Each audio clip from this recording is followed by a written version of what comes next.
Well, could I ask you a more challenging question? Sure. You mentioned that you voted for Obama. You'll probably vote for him again. Why would you do Sure. that? That's a great question. Because whether I do or not, I live in Maryland, so the votes are going to him anyway. I mean, that's a good question. I mean, you call me a political neophyte for saying that, uh, it's not the man who's in office, it's the office itself that's the most flawed, and from the field of viable candidates, then it's an easy choice for me to say, well, perhaps I'm at the point now where I say Obama is the least odious choice, right? But the presidency and my vote for the presidency matters, but not as much as the things I do here on the square, like as flippant as I am to say that I'll vote for Obama again is almost a protest against the idea that the president can do very much at all, Well, if that's the case, why would you not vote for someone that actually represents your views?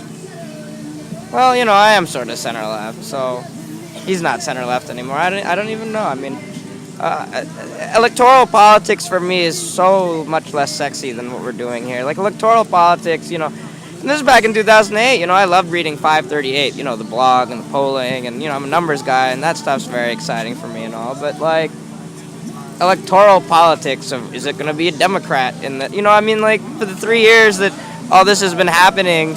That's the one thing in my political life that I've been trying to pay attention to is like, oh, is the 26th district in New York going to be Republican or Democrat? And all of a sudden, I don't care anymore. Right. Not that I don't care, not that it's important, but it's not this. You know what I mean? Like Congress is.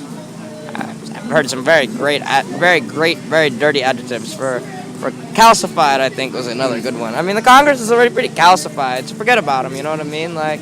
And not only that, as much of a supporter I am for congressional voting representation for the District of Columbia, Chris Van Hollen is my representative, and he's a very powerful representative. However, he's getting all his money from Bethesda and Chevy Chase when I'm on the other side of the county. Whatever, right?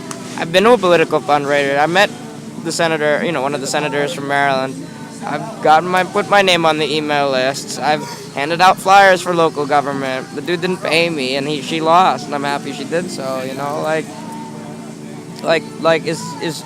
that how we as a society will define what it means to be a political person in this world? I would be very disappointed to wake up in a country where people decide, all right, if you're not as corporatized, if you're not a corporatized candidate, and not in the specific sense, but in the very I'm going to wear a suit and tie and be polished and all of that. In that sense, then, you see what we're seeing today, where we've got a very small number of people making decisions for this country. And as an engineer, I know mathematically that that is not call for a robust organism. If we decide that only people who look a certain way, and this isn't even race anymore, right? Because you can have corporate, people who are like black or Indian or whatever, right? Men or women or whatever, right? But, I went to an Ivy League school, and as much as I cherish the education there, I'm so much happier that I was born to be a tour guide here than a tour guide in Ithaca, where, if I'm not dressed a certain way, if I'm not in the right frat house, if I'm not in the right this or that, or if I don't comport myself in a way that doesn't spook them, then my voice matters. And these electoral exercises, as much as, I'm American, I love it. The system's all right with me and all, but it's really not. You know what I mean? Like, electoral politics is just so much less scintillating than the things that we're doing here. Well, and ultimately, isn't the reason that we all participate in that system anyway is to try to achieve what you guys are doing right here? Like if you ask the founding fathers, I swear that they'd be on our side. It'd be that simple. I just feel their spirit. I mean, I subscribe to a pattern of history where. There's only really 4 kinds of generations, and they repeat for the most part, every 80 years.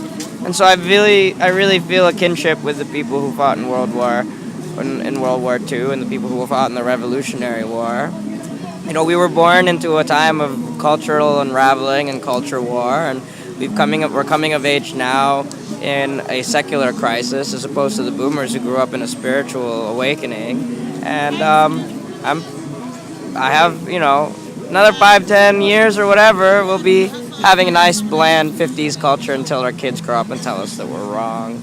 In lieu of that, I feel a solidarity with the generations of history from the time that they were born were bound for glory, and I believe ours is as well. This is the great millennial awakening. The millennials, the largest generation born in American history. So, that's part of it too. I just feel like, everybody was born the right year to be in the right place in the right time, and that's why I think it's a very silly question for somebody to come up with me and be like, well, why did you, what reasons did you join? And I'm like, well, tired of those dumb questions. It's like a dumb question like, who are you going to vote for president, or what's your demand? Not to, dismiss the people who ask those questions or who are framing this in that way, but if you're really on the ground level here, if you're really here in person, because, I love you guys, I love public radio, or community radio, I love that very, very much, but if you're not, no tweet, no Facebook post, no mainstream media, coverage, no anything, nothing in the world will replace the feeling of being right here on this square, nothing in the world, so, and there's a allure that comes with playing for the winning team.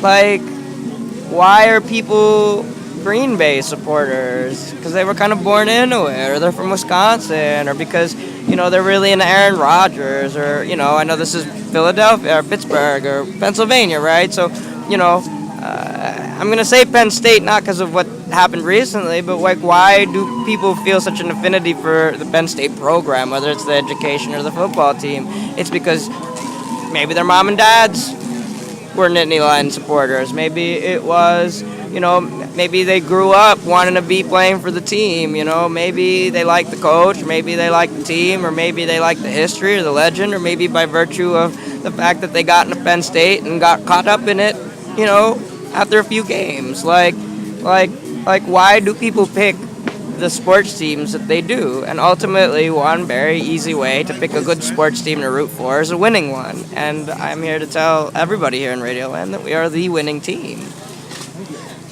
Now, what's going to happen to the losing team? Now, I hope that it's like, it should be a fair, humane, whatever, and it should be good sportsmanship, and we're not going to spike in their Enfield, more than once, but we're on the winning team. I can't say that over and over again, everybody here,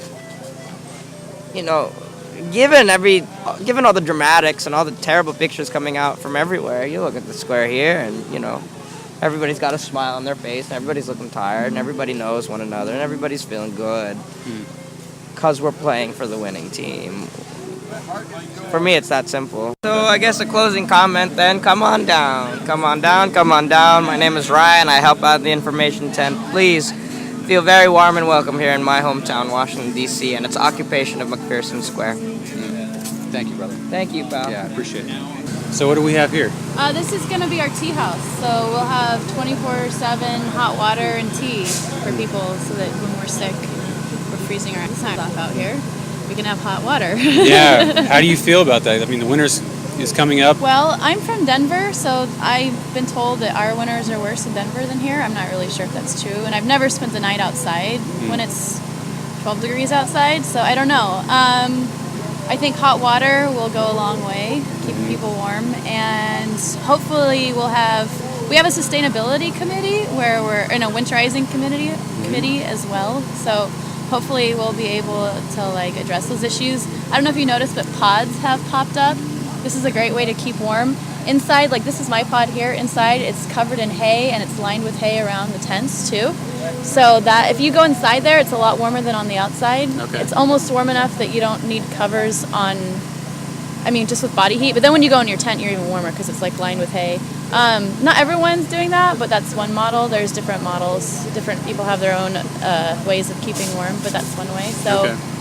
I don't know, because we'll see when it actually gets that cold what Right. happens. I don't know. I've never been outside that cold. So I think layers and layers of clothing, hot tea, and cuddling is probably going to be the way to keep warm. Yeah. Yeah. Have you seen anyone with solar devices? Yeah, we are working on solar heaters, actually. The sustainability committee is working on that. I don't really know much about that, but I do know that they are working on solar heaters.